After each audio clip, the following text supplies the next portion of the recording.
오늘은 성령 강림주일입니다. 말 그대로 성령 하나님이 이 땅에 오신 날인데요. 이 땅에 오신 날을 기념하는 주일이죠. 그래서 성령 강림주일이라는 이 말은 사실 우리에게 낯선 말이고 더 우리에게 친숙한 말이 있는데 오순절, 여러분 기억하시겠죠? 그래서 오늘은 오순절 성령 강림을 기념하는 주일입니다. 오순절이라는 말 자체가 다섯의 열이죠. 그러니까 이 펜테코스테라는 헬라어는 50번째 날을 말합니다. 그럼 무엇으로부터 50번째인가 하면은 6월절 사건, 그러니까 출애굽을 한 이스라엘 백성의 구원을 기념하는 6월절 사건으로부터 50일이 되는 날이 바로 오순절이었습니다.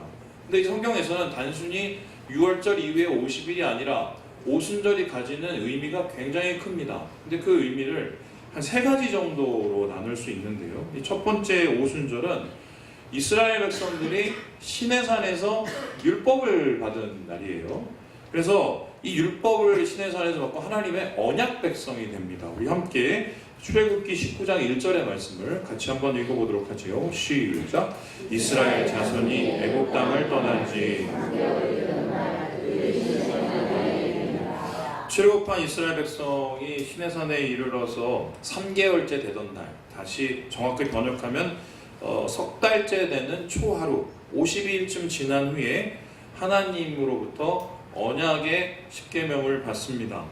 율법이란 무엇입니까? 십계명은 율법의 중심인 헌법이며 또한 율례와 법도로 구성된 것이 율법입니다. 율법은 하나님이 주신 법이므로 하나님 나라의 법이라고 할 수 있습니다.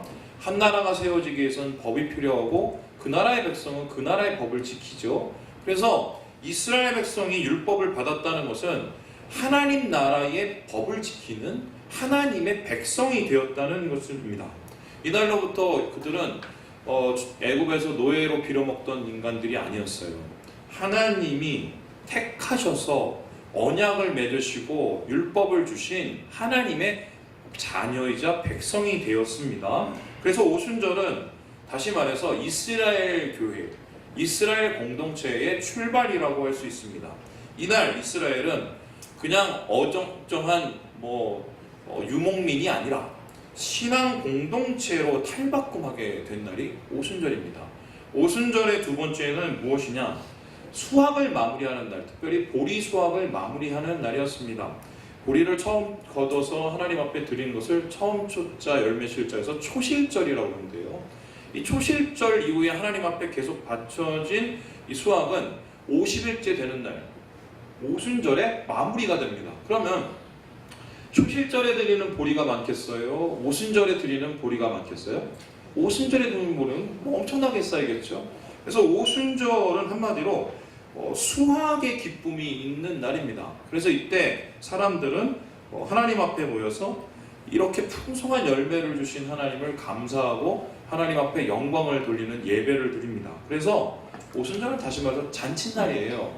주님의 기쁨을 감사하는, 하나님 앞에 감사하는 잔칫날이 바로 오순절인 것입니다. 이 마지막으로 오순절은 무엇이냐? 말 그대로 우리가 알고 있는 오순절 성령 강림 사건이 이루어진 날인데요. 바로 이날 예수님의 제자들은 성령 세례를 받습니다. 우리 함께 사도행전 2장 1절과 4절의 말씀을 같이 한번 읽어보도록 하겠습니다. 시작. 오순절 날이 이미 이르매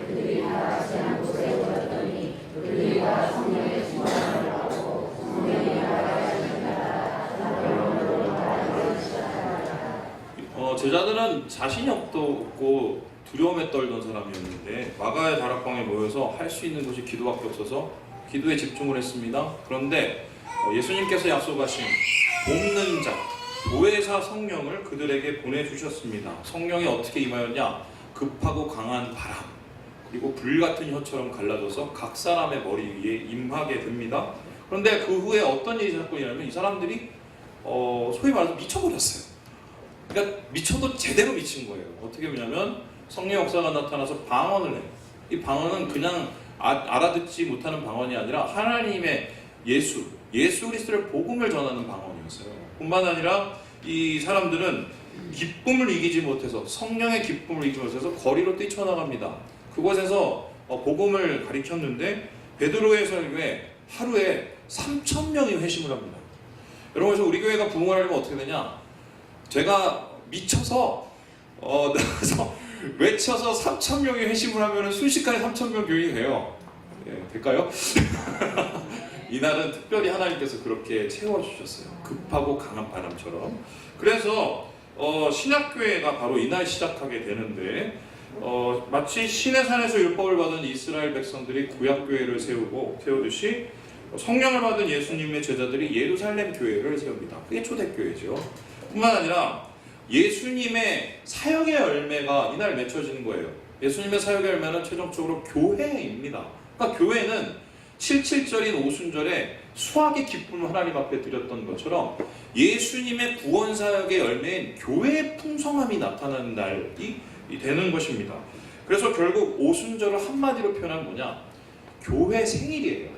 그래서 오순절의 별명이 교회 탄생일입니다. 이날 바로 하나님의 교회가 시작하게 되고 출발하게 된 것입니다. 그런데 이 모든 것, 언약을 맺고 율법을 주신 것도 인간이 한 것이 아닙니다. 성령 강림이 일어나서 사람이 성령 세례를 받고 성령의 역사가 일어난 것도 인간이 한 것이 아니에요. 모든 것을 어떻게 하나님이 하셨냐? 보리 수학의 수학을 어떻게 주셨냐? 이거 하나님이 다 하신 겁니다. 그래서 이 교회를 세우시는 것은 한 성령 안에서 세워진 하나님의 작품인 거예요. 그래서 오늘 바울은 에베소서 2장에서 교회를 가르쳐서 뭐라고 했냐면, 한 성령 안에서 세워진 하나님의 작업, 하나님의 작품이 바로 교회라고 설명을 하고 있습니다. 주의 몸된 교회를 세우신 성령 하나님은 지금도 교회 가운데 역사하고 계시는데요, 교회를 세우시고 고치십니다. 교인들을 만지시고 회복하십니다. 교회가 교회다울 수 있도록 주의 성도를 붙드시는 게 지금 성령에 함께 하시는 역사인 것이지요. 여러분, 우리 송원삼일교회 성령이 세운 교회입니다. 성령이 세운 교회, 바로 여러분들이, 우리가 성령의 작품인 것입니다. 그것도 살아있는 성령의 작품이지요. 하지만 오늘날 우리는 한국교회가 무너지는 상황들을 보면서 성령이 세우신 성령의 작품들이 적지 않게 성령답기보다는 성령을 해방하고 방해하는 모습으로 망가지는 것을 보게 됩니다. 이게 누구의 잘못일까를 따지기에 앞서서 한 가지 확실한 것이 있어요. 뭐냐면 이러한 무너지는 교회들의 특징은 성령 충만이 없습니다. 성령 충만이 없어지니 다른 충만으로 세워집니다. 욕망 충만, 죄악 충만, 야망 충만, 자기 고집 충만, 이렇게 채워지는 이 교회 위에 어떻게 보면 하나님의 생명과 사랑은 사라지게 되는 것이죠. 여러분, 우리 스스로를 돌아보지 않는다면 성령이 작품이 되는 것이 아니라 인간의 작품, 죄의 작품으로 전락할 수 있는 게 오늘날의 교회의 현실입니다. 그렇다면 이제 질문을 해봅니다. 진짜 성령의 작품이 되기 위해서, 성령이 세우시는 교회가 되기 위해서 무엇을 해야 될까? 우리는 무엇을 기억하고 무엇을 받아들여야 될까? 성령이 세우는 교회는 어떠한 모습일까? 고민해 보게 되는 것입니다. 사도 바울은 오늘 본문을 통해서 이 성령이 세우신 교회를 설명하는데요, 그는 교회를 십자가 위에서 한 성령 안에서 세워진 하나님의 성전이라고 말합니다. 하나님의 성전이라는 것은 하나님이 계시는 곳입니다. 하나님이 어디 계시냐? 여기 계신다는 거예요. 하나님의 성전인 교회가 성령 안에서 세워진다고 얘기했는데, 그 과정을 세 가지 정도로 바울이 요약을 하고 있어요. 첫 번째가 뭐냐? 하나님이 세우신 성령의 교회, 한 성령으로 세워지기 위해서 허물어져야 세워집니다. 그러니까 헐어야 세워지게 되는 것입니다. 성령 하나님은 주의 교회를 세우기에 먼저 무엇을 하시냐? 헐어버리십니다. 성령의 작업이 닿지 않는 것을 헐어버리시는 거예요. 우리 함께 14절의 말씀을 같이 한번 읽어보도록 하죠. 14절의 말씀입니다. 시작.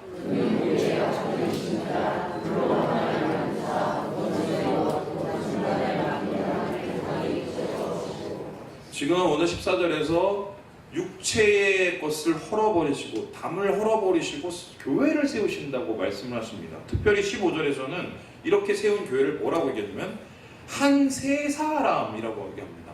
그러니까 한마디로 한 몸이 된 새로운 사람이라고 합니다. 둘이 변화해야 돼서 새로운 한 몸으로 창조가 되었다는 것입니다. 새로운 창조를 위해서 거쳐야 되는 것이 뭐냐면 바로 무너져야 되는 것입니다. 무엇이 무너져야 될까요? 옛사람이 무너져야 됩니다. 옛사람이란 무엇입니까? 나의 가치관, 판단, 자랑, 명예, 심지어는 작은 습관까지도 새로운 한 몸이 되기 위해서 거침돌이 된다면 옮겨져야 됩니다. 그것을 옮기는 것은 성령 하나님이시고 성령 하나님이 우리를 감동하셔서 우리가 스스로를 하나님 안에서 성화되게 되는 것입니다. 여러분, 초대교회의 가장 큰 거침돌이 무엇이었냐? 율법이었습니다.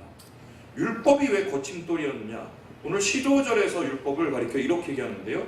법조문으로 된 계명의 율법이라고 합니다. 그냥 율법이 아니에요. 근데 이 구절을 메시지 성경은 좀 더 자극적으로 표현하고 있는데 깨알 같은 글자와 각주로 꽉 찬 율법 조문 이렇게 얘기를 하고 있어요. 그래서 저는 좀 이거를 더 자극적이에요. 제가 자극을 좋아하잖아요.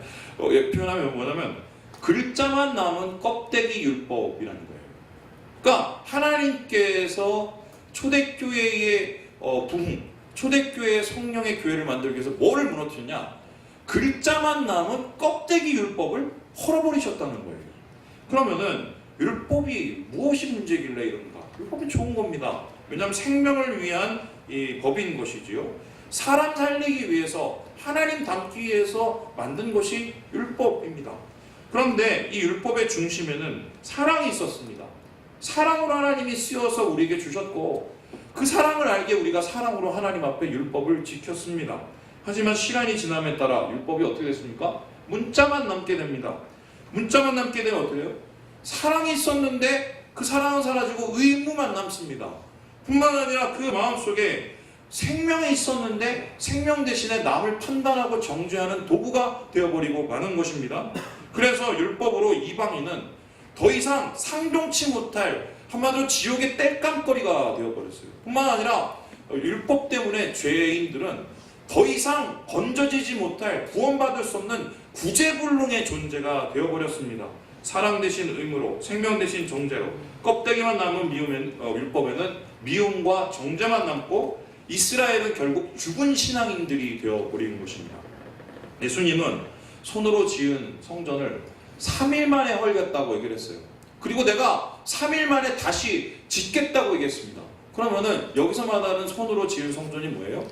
껍데기만 남은 교회, 껍데기만 남은 율법의 교회를 주님이 허시했다는 겁니다. 그러면 예수님께서 다시 짓겠다는 것은 무엇입니까? 율법의 정신인 사랑과 생명이 살아있는 진짜 교회를 세우시겠다는 겁니다. 그러면 예수님께서 세우시기 원하는 진짜 교회, 은혜의 복음이 세워지는 진짜 교회, 그 교회를 위해서 주님이 하신 일이 무엇인가요? 사랑과 생명을 회복하기 위해 글자에 머문 율법을 허물고 은혜의 복음을 선포하기 위해 자신의 육신을 하셨습니다. 육신을 헐어버리고 희생해서 사랑과 생명을 드러내시기 원하셨어요. 여러분, 십자가 위에서 예수님이 하신 게 뭔가요? 이 인간들아, 내가 니네 때문에 죽는다. 다 니네 때문이야. 이렇게 하지 않으셨어요. 율법의 요구에 의해서 자기가 이 희생의 제물이 되었습니다. 그리고 그 위에서 그럴까요? 하나님, 저들을 용서하옵소서. 주님과의 관계를 다시 회복시키시고 인간과의 무너진 관계를 다시 평화 가운데 이끌어 주셨습니다. 여러분, 예수 그리스도의 보혈의 능력, 율법을 넘어선 십자가 복음이 바로 이것입니다. 예수님의 보혈의 능력으로 우리는 구원받고요, 한 성령 가운데 세워진 주님의 교회가 되었습니다. 그게 호원삼위 교회입니다. 하지만 오늘날 예수님의 희생을 무효로 만들려는 많은 시도를 보게 됩니다. 은혜로 세워진 교회를 율법의 껍데기로 전락시키려 합니다. 남을 정죄하고 판단하고 자기 의를 세우고 성령이 아닌 자기가 주인이 되려고 하는 시도들이 있습니다. 이런 교회는 생명이 나타날 수가 없습니다. 성령이 충만한 교회는 사랑과 은혜가 넘치는데, 반면 성령이 충만히 사라지면 불신과 정죄가 자리 잡게 되는 것입니다. 여러분, 성령을 가리켜서 소멸하는 불이라고 말씀하십니다. 무엇을 소멸할까요? 헛되고 거짓된 것을 태워버리십니다. 성령을 가리켜서 강하고 급한 바람이라고 합니다. 무엇을 날려버리겠습니까? 우리 가운데 증오와 불신의 씨앗을 날려버리십니다. 신앙을 가장한 자기 의를 허물어야 사랑이 흐릅니다. 편견과 아집을 버려야 생명이 넘칩니다. 이제 우리는 스스로 자문할 때가 되었습니다. 껍데기 율법에 머물 것인가? 아니면 생명과 사랑의 복음 앞에 나아갈 것인가? 성령으로 한 새 사람이 되었으면 새 출발을 해야 됩니다. 허물어진 벽을 다시 세우지 말아야 합니다. 과거에 얽매여 미래를 포기하는 어리석은 행동을 거부해야 합니다. 헐어야 세워집니다. 헐어야 주님의 성전이 세워집니다. 헐어야 성령의 전이 온전케 세워지게 되는 것입니다. 우리가 허물어질 때 주님이 세우십니다. 이게 진짜 교회예요. 허물어져야 세워지는 교회. 오늘 말씀 속에서 주님이 말씀하시는 두 번째 성령의 교회는 무엇입니까? 동등해져야 세워지는 교회입니다. 오늘 주님은 바울을 통해서 이렇게 얘기하시는데요. 19절의 말씀 우리 같이 한번 읽어보도록 하겠습니다. 19절의 말씀입니다. 시작! 그러므로 이제부터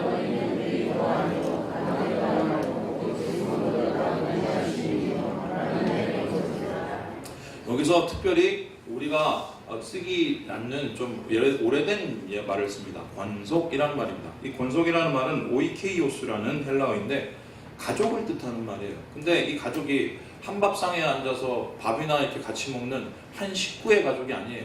여기서 오이케이오스라는 말은 특별히 피를 나눈 형제를 뜻합니다. 그래서 주님께서 우리를 하나님의 권속이라고 얘기할 때 뭐냐면 우리가 피를 나눈 형제만큼의 결속력을 가지고 있다는 것입니다. 여러분, 혈액형이 뭐예요? 여기 우리 교회는 A형이 많더라고요. B형은 또 좀 활발하고 또 O형은 꾸준합니다. B형은 이상해요. 저는 과거에 B형이었습니다. 근데 지금은 혈액형이 바뀌었어요. 여러분, 혈액형도 바뀌어요. 그거 아세요? 저는 지금 J형이에요. J형 아세요? 지저스.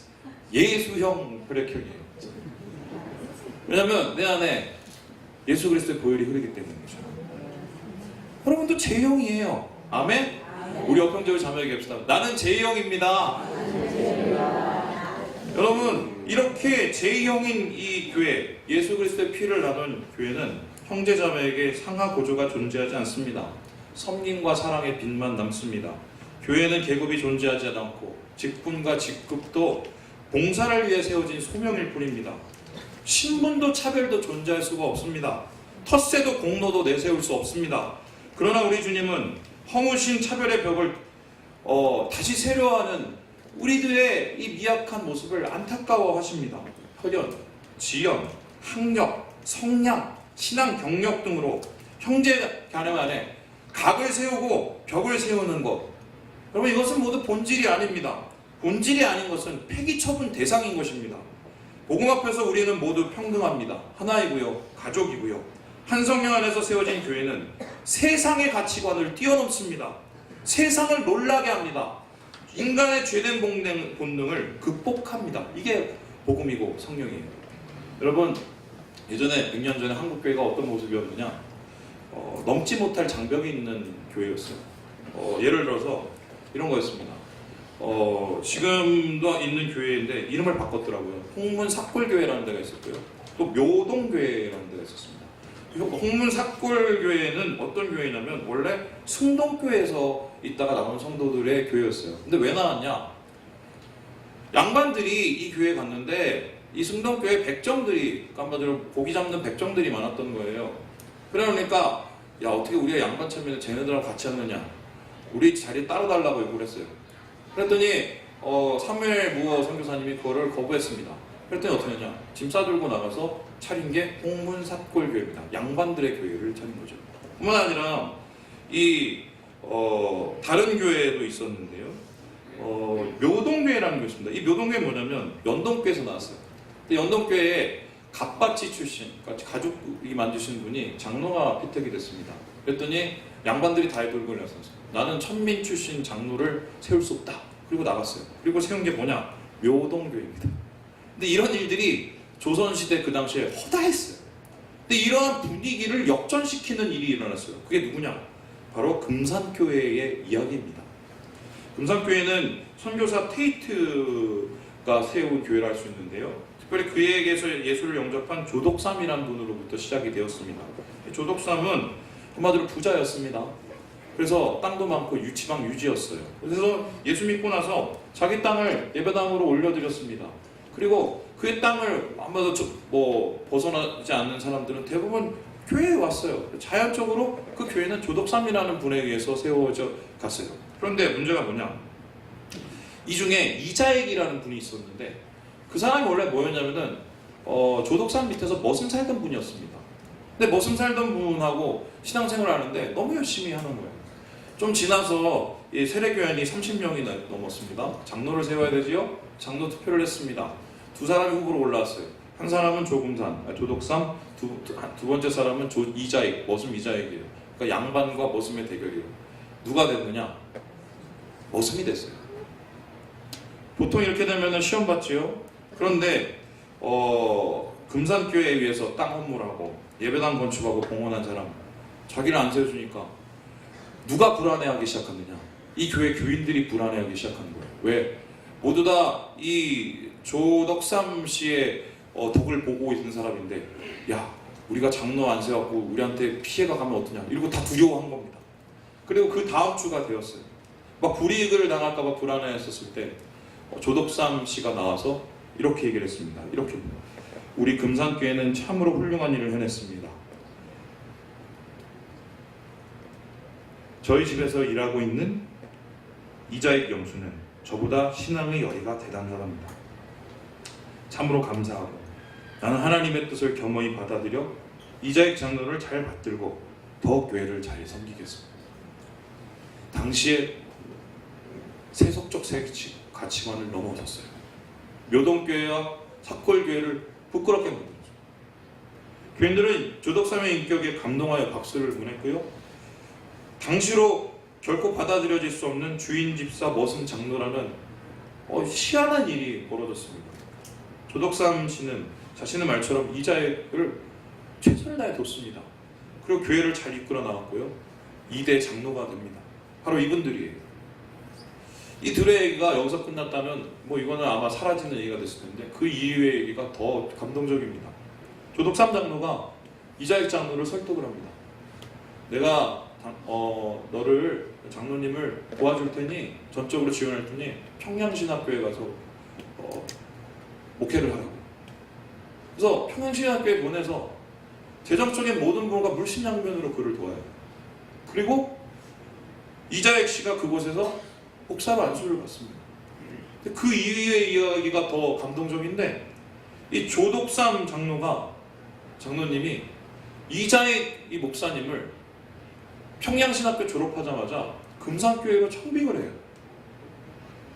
한마디로 머슴 목사, 주인 장로라는 말도 안 되는 세상적 가치를 넘어선 일이 벌어지는 겁니다.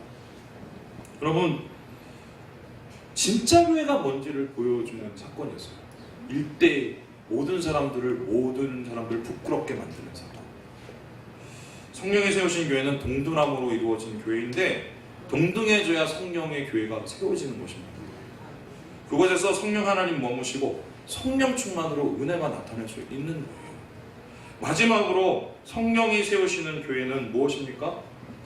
멈추지 않아야 세워지는 교회. 성령이 세우시는 교회는 변화와 성장을 두려워하지 않습니다. 우리 함께 22절의 말씀을 같이 한번 읽어보도록 합니다. 22절입니다. 시작. 너희도 성령 안에서 하나님의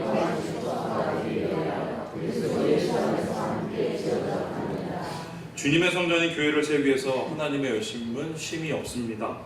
성령 안에 지금도 교회를 교회답게 세우기 위해서 졸지도 주무시지도 아니하시죠. 문제는 우리 역시도 이 변화를 거부해서는 안 된다는 것입니다. 하나가 되기 위한 노력을 멈춰서는 안 된다는 것이죠. 여러분, 지방을 내려가다 보면은 건물이 있는데 분명히 이렇게 오래된 건물인데 뭔가 짓고 있는 듯한 이상한 건물들을 보게 됩니다. 봤더니 부도가 나서 건물 이상에서 더 이상 짓고 있지 않는 건물들이죠. 여러분, 세상에서 제일 흉측한 건축이 뭔지 아세요? 짓다가 만 건물이에요. 짓다가 만 건물은 물어봤더니 나중에 다시 활용도 할 수 없답니다. 왜냐하면 기초가 썩어가고 이 올라가는 기둥이 사가이기 때문에 거기에 다시 세울 수가 없고 그냥 무너뜨리고 다시 지어야 되거든요. 전혀 쓸데가 없는 거죠. 여러분, 똑같이 뼈대만 있는 건물이라도 세워지고 있는 건물과 그 세우는 것을 멈춘 교회는 전혀 달라요. 뭐 이런 표현이 맞는지 모르겠지만 건물에 생명이 있다는 말 같아요. 무슨 소리냐? 건축중인 건물에는 생기가 있어요. 난 미래에 대한 소망의 밑그림이 있기 때문이죠. 반면에 건축을 중단한 교회는 어떻습니까? 아무것도 없어요. 아무것도 없어요. 마찬가지로 이 세상에서 가장 안타까운 교회는 어떤 교회냐? 성장을 멈춘 교회입니다.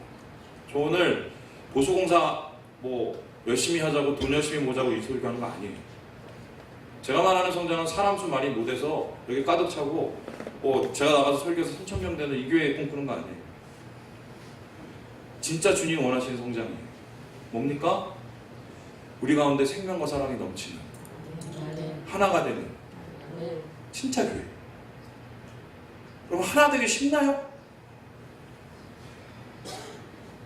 우리가 이곳에서 지금 2년 가까이는 혹은 뭐 몇 달을 같이 사신 분들 하나 되기 쉽나요? 제가 솔직히 까놓고 얘기하겠습니다. 오랜만에 제가 그동안 많이 참았어요. 우리 기존 성도들 중에서도 저한테 교회 와서 외롭다고 말하신 분 되게 많습니다. 반면에 새로 오신 성도들도 교회 와서 외롭다는 분 많아요. 이게 도대체 뭐죠? 왜 우리는 생명과 사랑을 마음 놓고 나눌 수 없을까요? 왜 우리는 성령의 충만의 열매를 나눌 수 없을까요? 왜 우리는 성장에 대해서 이만큼 주저하고 이만큼 어려워할까요? 저도요 2년 동안 우리 교회에서 사역하면서 사직 썼던 적이 한 번이 있습니다. 오늘 주부에 썼죠. 이게 이쯤이면 그만하고 싶다는 생각이 들었어요. 쏟아붓는 것도 다 그만하고 싶다. 제 마음속에 뭐가 있었냐면 이런 게 있었어요. 지금 여기서 내가 무너지면 교회가 무너지고 내가 멈추면 교회가 멈춰진다. 그래서 밤잠 제대로 자본 적 없습니다.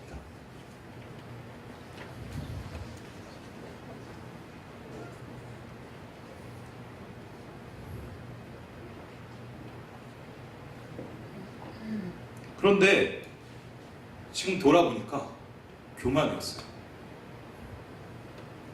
내 능력으로 서는 게 아니었어요. 성령이 세우신 교회.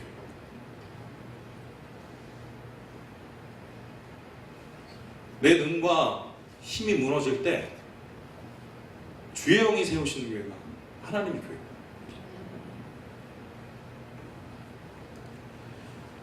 여러분, 교회는 항상 공사 중이에요. 지어져 가는 거예요. 교회의 아름다움은 미완성의 미예요. 뭔가 내일이 달라질 수 있는 희망의 아름다움이에요. 그럼 그런 아름다움을 함께 누리지 않으시겠어요?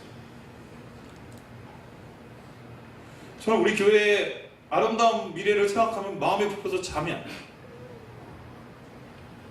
우리 교회가 사랑이 넘치고 하나가 되는 것을 꿈꾸면 잠이 안 와요. 함께 지어져 가니까.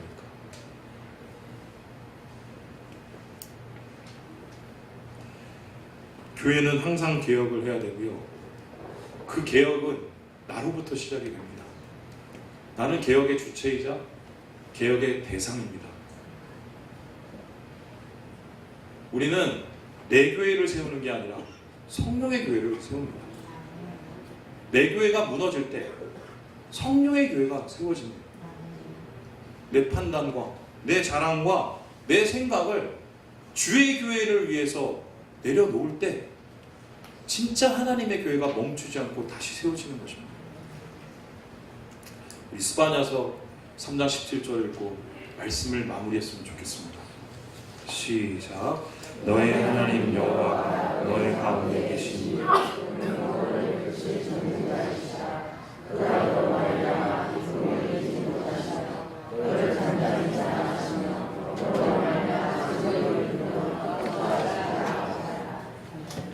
이 말씀 볼 때마다 마음이 벅차요.